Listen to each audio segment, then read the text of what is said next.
Welcome to another Sidewalk Conversation. I'm your host, Pete Van Ward, and I'm so glad that you are here today. We have actually the most popular guest we ever have on the podcast. Every time this person comes on the site, we have a great audience. So I'm very excited about having her with me today. And I want to introduce our time together by quoting a passage of Scripture. Proverbs 18:22 says that he who finds a good wife finds a treasure and is highly favored by the Lord.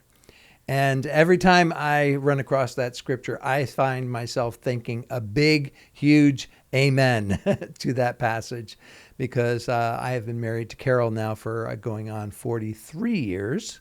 And we have known, all the ups and downs of married life. But I would say that as I look at the overall arc, we have known much happiness and much joy, have had 3 kids together. We've done ministry together, and we've just flat out enjoyed life. And so I just want to say a public thank you to the Lord and to my wife for providing such a great experience for me in my family.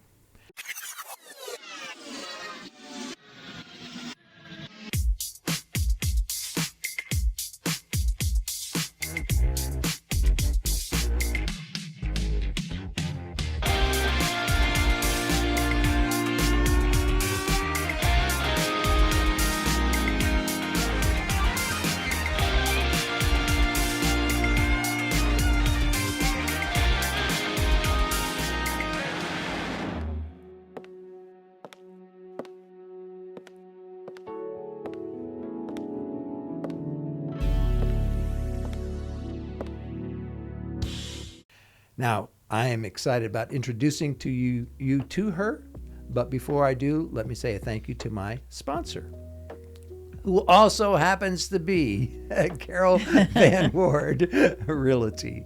So you can find her on Facebook and Instagram.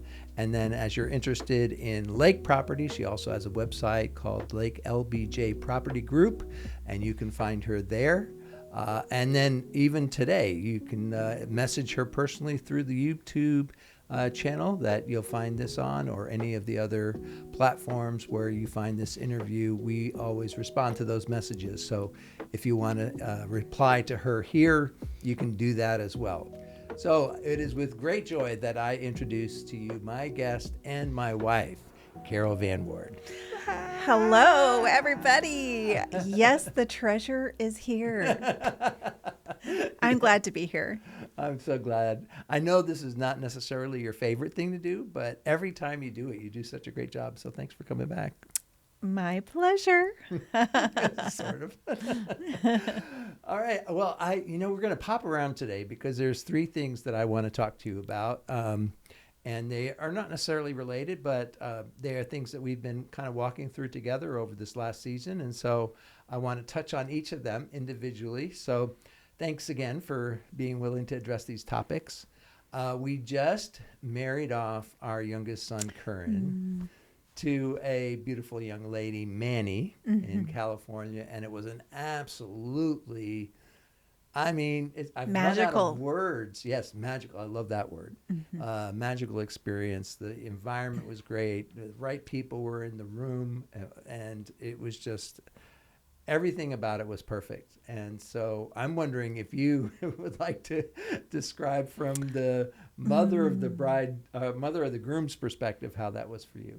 Yes. Oh, it was just an amazing experience. I kind of run out of adjectives to describe, the wedding of our youngest son. We have 3 children. He's the youngest and the last to get married. And I don't know, it was just like so well planned. There was a funny joke that happened 2 days after the wedding. Our son woke up one day. This is true. He woke up 2 days after the wedding, and he said to his new wife, Manny, I can really see how planning makes a successful event. Now, Curran has not been the best planner. He does a lot of things, and he does a lot of things well, but probably like in that statement, he's saying he's not the best Yeah, he's planner. much more comfortable in the He's spontaneous route. spontaneous is Yeah. true, off the cuff, and he does that really well. But it's true, when you plan something really well, it's just, it makes for a magical time Yeah. like that. And Yeah. so everything from the venue to the food choices to the decor and the various side tables for people to look at. Yeah, they had a table of remembrance of the people who weren't able to be there. So your Right. mom, your dad, Hmm. Opa, Caleb, they Yeah, did that and then so, Manny's side of yeah, the yeah. family too. And just like there were so many touches. Manny took a year to plan the wedding, and you could really tell. And then the rehearsal dinner was really great too. Which So, was your beautiful. You brought all the beautiful touches to that experience. well, I mean, we're together on this, but we really like to take the rehearsal dinner to sort of honor the couple. Here they are taking this big step in life to legally commit to one another for the rest of their lives. That's huge. Yeah. And so I feel like taking time to honor them, for people to step up to the microphone and say what they love about the person, what they've noticed about the way they live their lives, uh, to do that all before the wedding ceremony. It's just special. And people love it. Yeah. Everybody loves Yeah. it. And so we had a really great spot for that as well, with an indoor outdoor option. People arrived and they could go outside, and then we all Took came all the in. pictures on the sunset. Yeah, Yeah. lots of pictures. And yeah, so it was really, that was nice too. And everything was special. The friendship group of our son and his wife, we really like them. Yeah. And Manny's family, we really like them. And it's just worth it to spend extra time nurturing those relationships and taking advantage where we could. Yeah. In fact, what we did, which I felt a little skeptical about it, but it was Manny's mother's idea to share a large Airbnb for this Yeah. wedding For the event. whole weekend together. Yes. So it was the two of us, Manny and Curran, our other children and their spouses, and then Manny's sister, her husband and baby, Manny's dad, and then Manny's mother and her husband. So that was in this big Yeah. Airbnb. So cool. And we shared the space, and it just made it more special. And Yeah. I'm just very, very grateful. Yeah, one of the things I loved about the rehearsal dinner, like you and I, when we talk offline about these things, we hope that people will come prepared with, nice things to say and have some thoughtful commentary at the rehearsal dinner. And the reason I love doing it there is because you don't have the pressure of the day of, everybody getting ready and having to do this and that on the wedding day. So the night before, to be able to have that time of blessing. And I'm still moved by the speeches that were given. Everybody put together some very thoughtful things, and like you said, they were a blessing to the couple.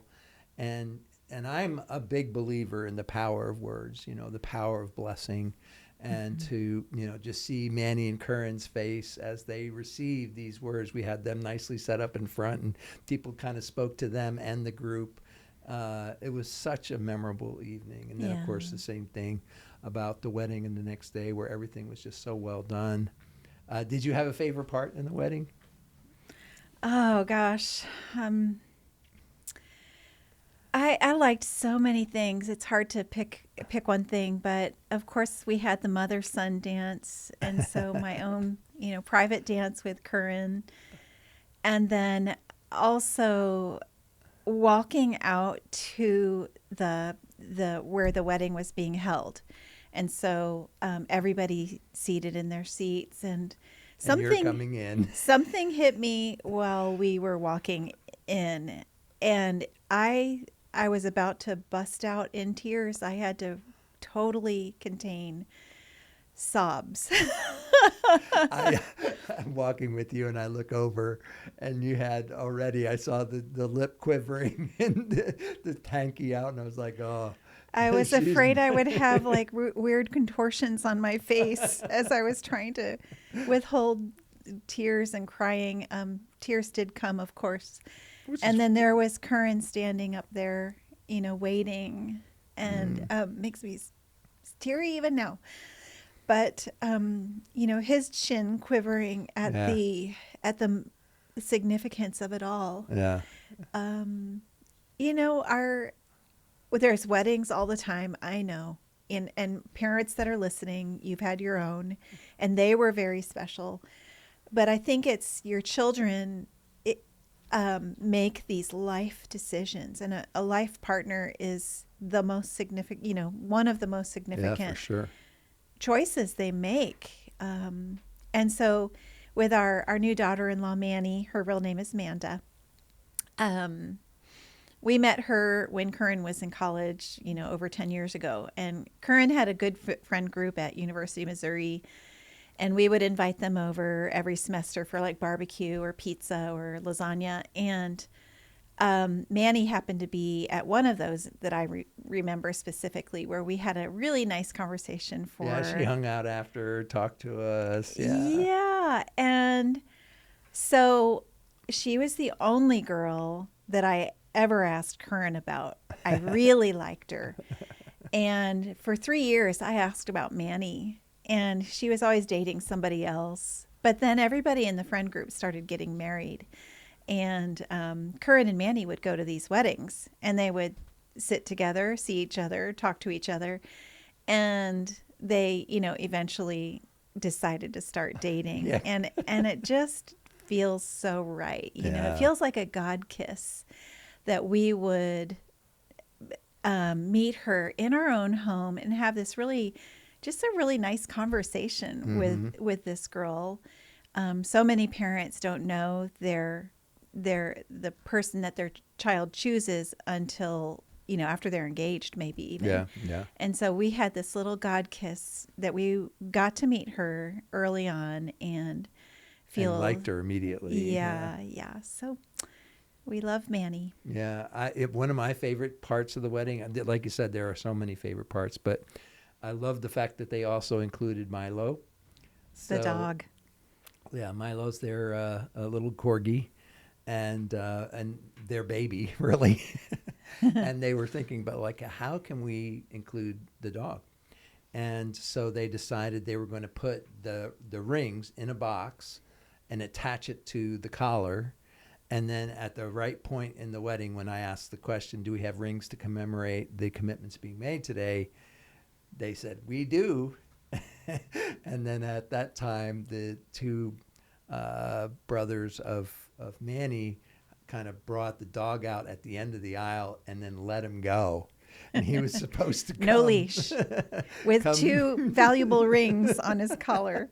And so he looks at them and then he starts going in between some of the aisles. And then finally Curran says, treat, treat. And that was apparently the magic word. So he came forward. And just that whole moment I thought was really fun. Yeah. Milo is a fun dog.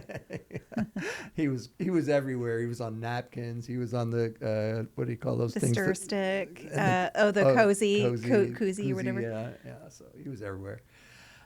So now that was our third son getting married, and I found myself being a little reflective after the ceremony. Like, okay, our kids are now all officially launched. They have their own families, and I'm just curious, like from the mom's perspective. Like, how is that for you? Because now you like, it's almost as if you can say, like, your job is done. It's not like totally done because they'll always need their mom, but like, how has that transition been for you? Oh, well, I'm still trying to find words to express my feelings. I'm trying to learn what my feelings are. But, Curran was the third, and he was the cuddliest of the children. That's long gone. because he's 31. So, I said goodbye to that a long time ago. But there was this odd sense that I had that our youngest was getting married, the last of our children. And why is that significant? Why do I suddenly feel something? He's been independent for a long time. Yeah, right. And I'm still trying to figure out what that is. We don't have grandchildren. And so there's not like that next step really on the horizon, although I hope and trust that that will be. We keep hinting. Yeah. Not too much though. Right. So, I'm just still wondering about my feelings. And I do think that I've heard psychologists and family therapists talk about this, that it is a different experience for the mom than it is for the dad. That generally the mom, and I don't want to be like too stereotypical, but the mom generally is like the nurturer, the one who wants to create the nest in the home, and the father's the one who trying to help, boot them out and get them going and shoot them into the world. And so I do think there's an adjustment of trying to figure out like, okay, so I'm no longer the primary nurturer. They have other people now. All of our kids have other people in their life who are functioning in that role. So it's got to be a little bit of like, okay, so what does that mean for me as the mom? Yeah, exactly. If anybody has a book recommendation, let me know what it is, because I would like to kind of process that a little more deeply and understand myself so that I can enter the season of being a grandparent better, because I've processed that. And so if there's a book out there, put it in the notes or put it, in the comments and I'll read that. Yeah, and I think we're actually like in that in-between time, because it's like you said, we're not grandparents yet, but we're no longer parents in the the most traditional sense. So we're in this in-between time of trying to sort out what it means to be in this place. Yeah. Well, let me transition a little bit to like reflecting on your overall motherhood journey, because you're kind of in that season where you're looking back at the things you've done, and there may be people who are listening who are on the front end of the journey. And when you think about the things that were most important for you to do as a mom to launch these 3 kids, and we have every reason to feel so good about who they are, and each of them are very different, but they've all kind of marked out their territory and are making a difference in the world for good. And so I think people would want to know, like, well, how did you create such independent and well-adjusted kids? Obviously, they made their own choices, and there was a lot of other people who helped invest in them, coaches, youth pastors, children's pastors. But from the mom's perspective, what was it that you like look back on and say, I really think I got that part right? Yeah.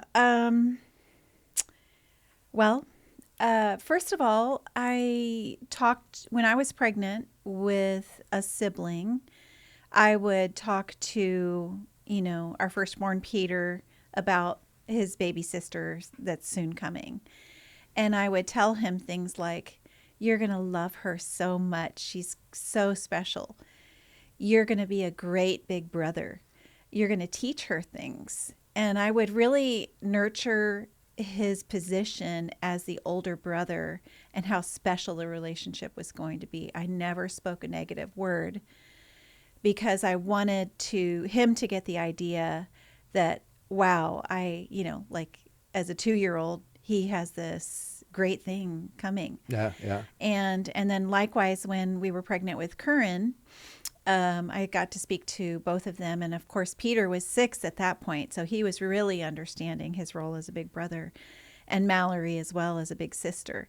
So I really feel like those conversations, and it wasn't just during the pregnancy, but, all through the little things that happen throughout a day, that these older siblings get to be a big brother, a big sister. They get to have this special sibling, and And I really feel like that nurtured the relationships that they still have today. Who knows? It could be just their personality, but I like to think that the seeds you plant when they're little grow into, bigger decisions along the way. They have this notion that this can be a really good relationship. Right. My mom told me this, so I'm going to start acting like that. And they never had like any option, at least coming from us, that this is a bad relationship and you're a bad brother or you're a bad sister. Or competitive, like, yeah. Yeah, like we work together, and they have great relationships. I really think that what you say is important. So that would maybe be the first thing. The second thing, we tried not to just hand them things. Of course, I loved giving them presents and surprises, but we were on a very tight budget as a family, and the kids, somehow I learned early that through Dave Ramsey, that the kids shouldn't receive an allowance. That's just money given to them for no reason. But they could earn money by doing little tasks and chores. And I really liked that concept that they're not just getting free money. And I wasn't really fully aware of all of, what I was doing at the time, but I ended up creating chore cards. So I took file cards that had various chores on there, and everything from, I don't know, Vacuuming. cleaning the sink, raking the leaves, cleaning the toilet, vacuuming, yes. Like anything that people can do around the house. Of course, cleaning their room, I wouldn't pay them for that. That's just their territory, and it's a requirement in our house to keep it somewhat orderly. I was not a Nazi on that, but like if they were having a friend over to spend the night, their room needed to start out somewhat orderly. So that was not, they were not paid to do that. But I had like 20 chores that I had picked out, and I would have to make sure they did the chores, so it was like a real hassle sometimes. And it didn't pay an exorbitant amount of money. Mallory really liked to, the highest paid chore was cleaning the toilet. So Mallory would always choose that. But the quality of her work was never top notch. So She's not watching. she knows that I felt that way. So I would send her back, sometimes 2 times to get the job right. So 3 attempts at cleaning the toilet if she wanted to get paid, which I think back then was $1. And then, we had a way for them to, through envelopes or however we did it, maybe jars, but 3 ways to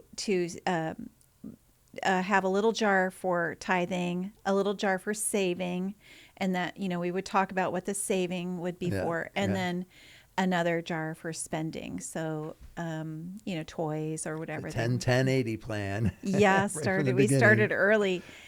And, at some point, those chores did not pay enough, and they would get little jobs. Peter's first job was as a paper boy. When the newspaper was still tossed onto sidewalks. Mallory would feed the neighbors' cats, and she'd get paid for that. And she was very generous with Mallory. And Curran also was a paper boy. And, like they just had these little jobs to start around the neighborhood. So I feel that not handing them, money because... and we probably did that too. I feel like. Well, we gave them, I think, if I remember right, like certain allowances for clothes and things later like that. On, yeah. But later, when they were older, we did that. Yeah. And if we were going on vacation, we would also give them a little amount of money because they spending money. Yeah. Yeah. But I think looking at them now, I think that really gave them a real value for 2 things: to be conscientious of money, like budgeting, but also work ethic. Like they are all three just Yeah. super hard workers. I mean, they understand that like there's a payoff between working hard and then the experience of having some money in the pocket. Yeah. Okay, I did have one more thing Yeah, to please. share about Yeah. mothering.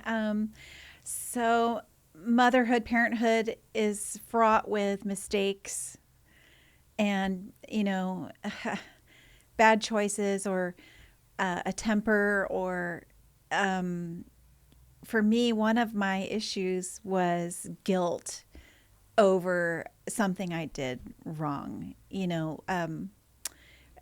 There's any number of things. I won't recall them here, but yeah, I'm one of those that holds on to like guilty feelings, and so I think I've dealt with guilt and knowing that this is sort of part of who I am Yeah. to hold on to stuff for a while. But lately I've decided that what I need to do is go back to that memory of what I did not like about what I did and to replay that. And I've asked God for forgiveness for certain things. And I think that's, probably the first thing you need to do. But the second thing is to really be intentional about forgiving yourself. Yeah.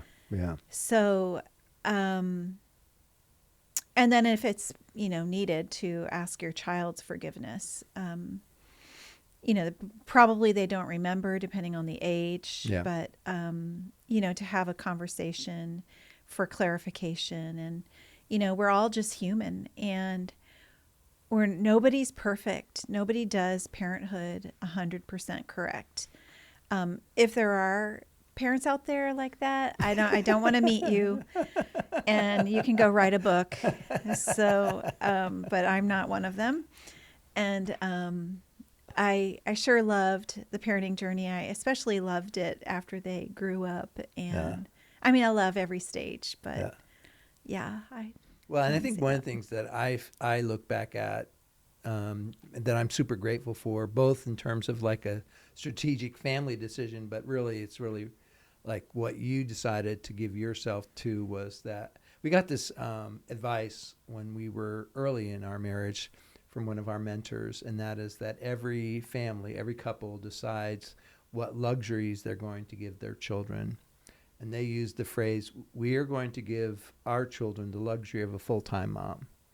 And that really resonated with us. I remember talking about that with you and like, how do you feel about that, being a full-time mom? And, you had some career aspirations that you were able to fall into and pursue later in life. But we did decide that that was the luxury we were going to give to our kids, was a full-time mom. And early in our marriage and early in parenthood, that was pretty sacrificial. There were a lot of financial challenges that we faced, but I have no regrets about that decision that you were willing to take on that mantle and parent our children as a full-time mom, and the gift that they received in that, the luxury they have in that, I think is paid off many, many times over. And so I want to commend you again for that decision. I think that was a really good call. Well, I want to ask you, what do you feel like you did good as a dad?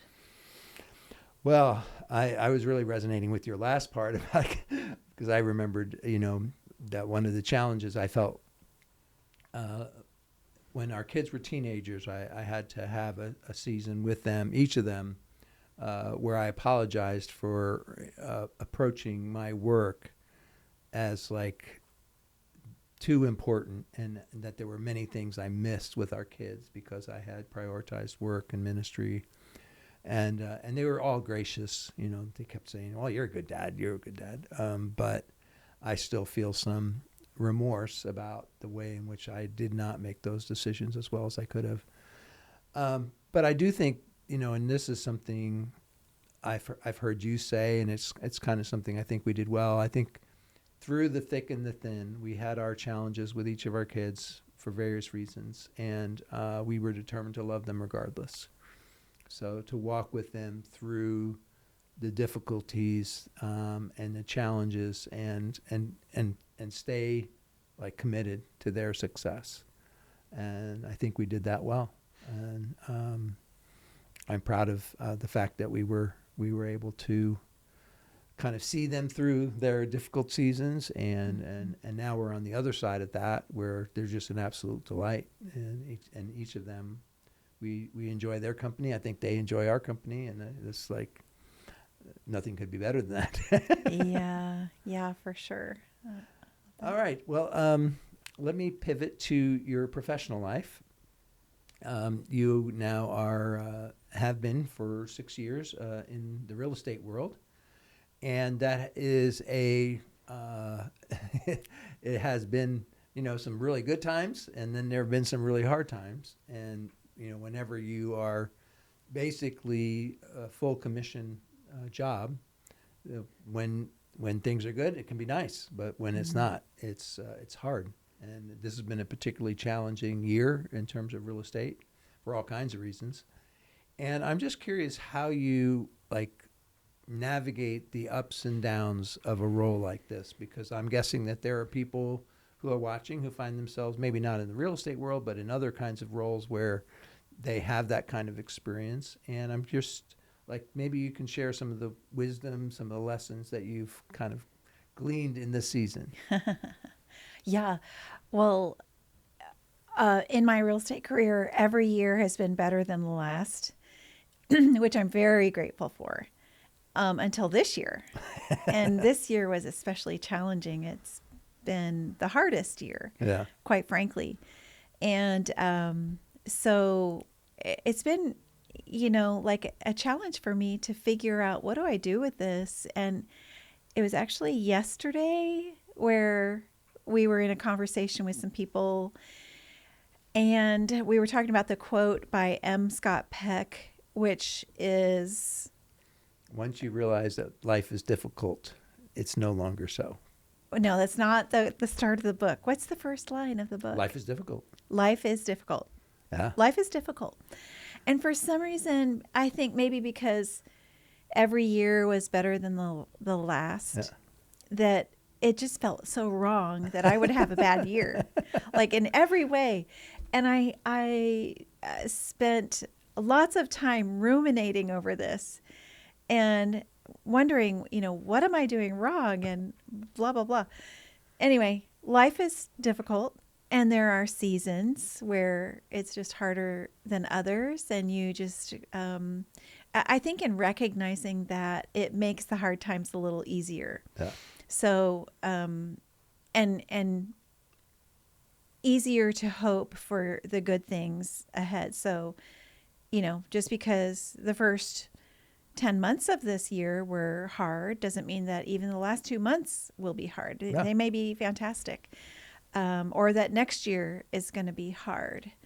But somehow it maybe creates a little extra patience for those things. And then, that's one thing. That was just yesterday that I was thinking about that. But really, I think that we have an opportunity to bring our concerns to the Lord, who gives us wisdom. It says when we ask for wisdom, He will always give it to us. And I feel like even though it's been a hard year, I've been given wisdom on, what can I do to move forward. And so there's faith is a great guide and comfort all at the same time. Amen.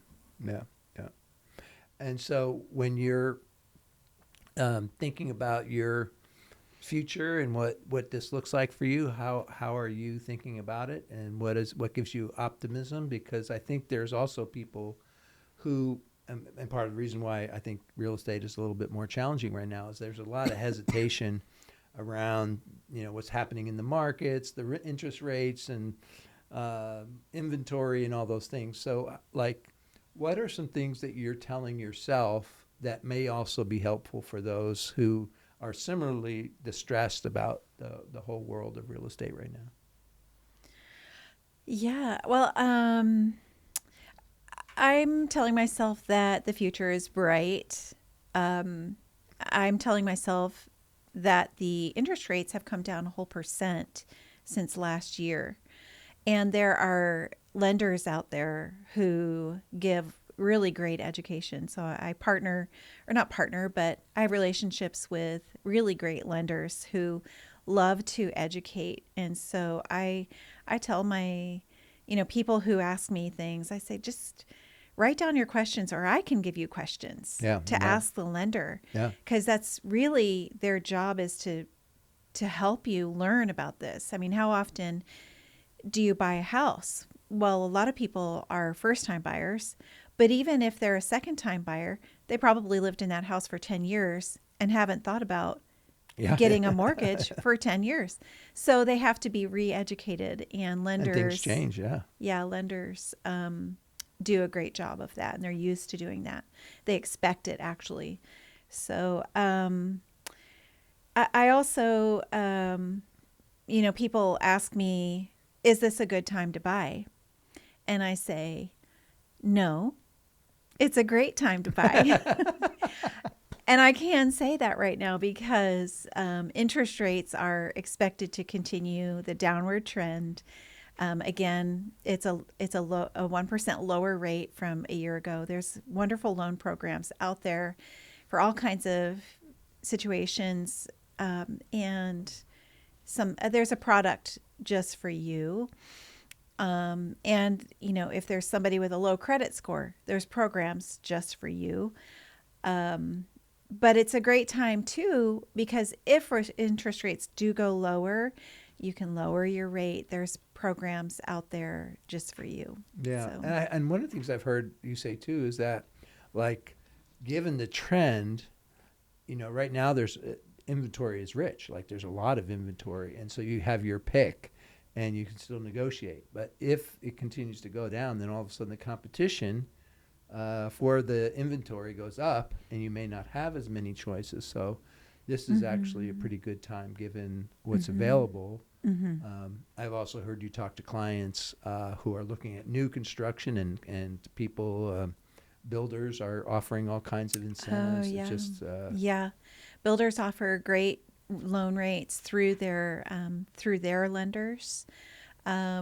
Using their lenders is always iffy because they're not great communicators. They're not like service oriented, but they do have better rates. So that's always an option. There's situations where people who bought during COVID and paid a higher price just to get into the house with that 2.5% mortgage rate, they did pay a higher price, and so some people are having a hard time getting out of those houses, and that's just an unfortunate situation. Yeah. And everything is unique, and then there's just there's so many options out there. It's so fun to talk about. I never get tired of talking about it. Yeah. So you also have some properties at the lake. We talked a little bit about that at the intro. So there are even opportunities down, like if you want a lakefront property, they can talk to Carol Van Moor. Yeah, so I work with our friend Jake Panko. We have lakelbjpropertygroup.com and have a website there with an IDX search engine, so you could search for anything really on there. But we work to find properties for people who want to buy there. If you have a 1031 exchange where you need to buy a property real quick due to time constraints, you can buy a lake property where the mortgage is covered through Airbnb rents. Oh man, I was so surprised. Like, we were looking at a multi-million-dollar home. Yep. And then they gave their rental record of like what they're getting as income through Airbnb and short-term rentals, and it was like almost like a match. It's just like it was a match to. Okay, so this is a $3.4 million home in an area that accommodates short-term rentals. The builder builds these homes, and he has a lot of experience building spec homes that are gigantic, that are in short-term rental areas that allow for that. And so he, as soon as the house is built, he furnishes it and he immediately begins renting it out on That's so Airbnb. crazy. And so he has, hard facts that this kind of house will earn 200 to 250K every year, which then can pay for the mortgage. Yeah. So the problem with the $3.4 million is getting a down payment. Yeah. That's going to Qualifying. be a little bit hard to Yeah. do. But still, I mean, it makes what seemed impossible at one point to like, oh, maybe. Yeah. Yeah. Yeah. All right, my last pivot. I want to talk a little bit about, we have been very fortunate over the last now 18 months where I've been cancer free. But there was a season for 3 or 4 years where it was like every couple of months we were doing something else and had to deal with another thing, and you had to serve in that support role, and that was not easy. And now this semester, I'm offering this course on resilience, building your resilience against cancer, and that's for cancer warriors and the support team. And you decided to join me for that class, and I have very much appreciated your involvement and your contributions. And so I'm just curious, now that we're a little bit away from that experience, what are some of the things that you learned? What are some of the things that you might share for people who find themselves in a similar position, not necessarily with cancer, but maybe supporting a person who's really going through a hard season in terms of a health challenge? What are some of the things you would share? Oh gosh, that's kind of a hard question to answer because I'm not sure I'm all that intentional about how I approach that. Well, it felt intentional. Okay. Well, I think that the first response that I had for you in your situation was compassion. I wouldn't want to be in your shoes. Mm-hmm. I can't imagine what that must feel like to hear that you have the C word, and what that would mean. I think my mind would just be so busy with all the what ifs and doing research on it and things like that. So anyway, compassion, and there is a place that you can exert the energy of compassion, and that is in prayer for your partner. So I prayed a lot for you and asked God to heal you, and that you would be free and that we would have wisdom in how to approach it. And so, of course, that's not one and done. That's all, constant. Yeah, for sure. And the other way that I knew you would appreciate support is by talking and talking and talking about it. So as much as you wanted to talk about what cancer means and an approach to the cancer, especially because we took this natural approach at first, 100% natural, no chemo, radiation, or surgery. That was the approach we decided. It required a lot of conversation. And, how do we approach this with our children? Yeah. What about our finances? What about, if it doesn't work? And so as much as you wanted to talk about it, I wanted to be there to do that and to kind of draw you out as much as you would. I know some people don't like to talk about health issues. So I don't know what to say to something like that. You were wanting to talk about it. Yeah. And you were great about including me on any processing that you were doing that I didn't even know you were thinking about. Yeah. So I'm really grateful for that. And I don't know if I have a good word for people whose spouses don't want to talk about it, except to say that to tell them that you're there to be a support, and that you feel that discussing things is always the best approach so that we, move together toward, forward. This is a we issue, not just a you issue. Right, right. And if we can move through the process of health decisions together, it's just part of what marriage is about. Yeah. And you make decisions together about parenting and about money, but also health decisions ought to be together. Yeah. And Amen. so and even on that note, this is happening to your body, and you had opinions about an approach to take, and I wanted to hear them. But ultimately, those choices are up to you. We talked about them, and we were in alignment, but I also felt like if you wanted to go a different direction, I had to respect that and support you in it, and not support you in a decision that I didn't like, but to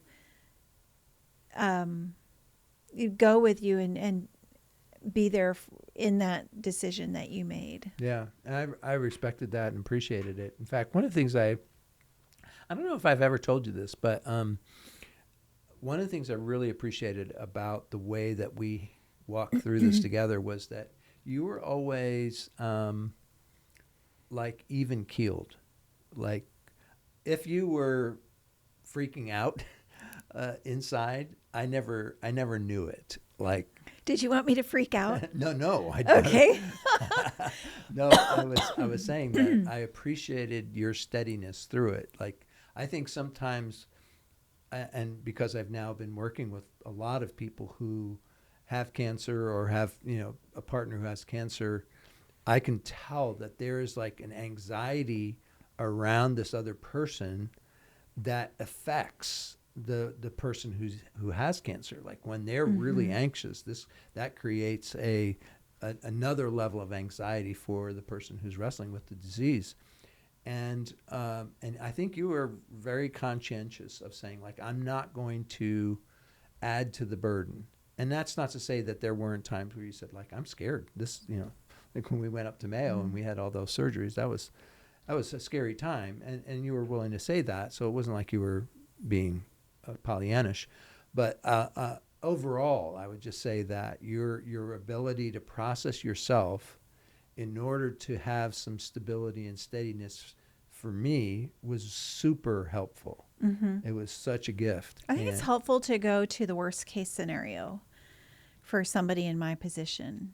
So to really grapple with that. So like you were going into surgery and I had to say, okay, what if he doesn't make it through surgery? Now, the doctor was very reassuring that wouldn't happen, but we all wonder, and you hear about weird situations where somebody had a reaction that the doctors didn't expect, and suddenly they're gone.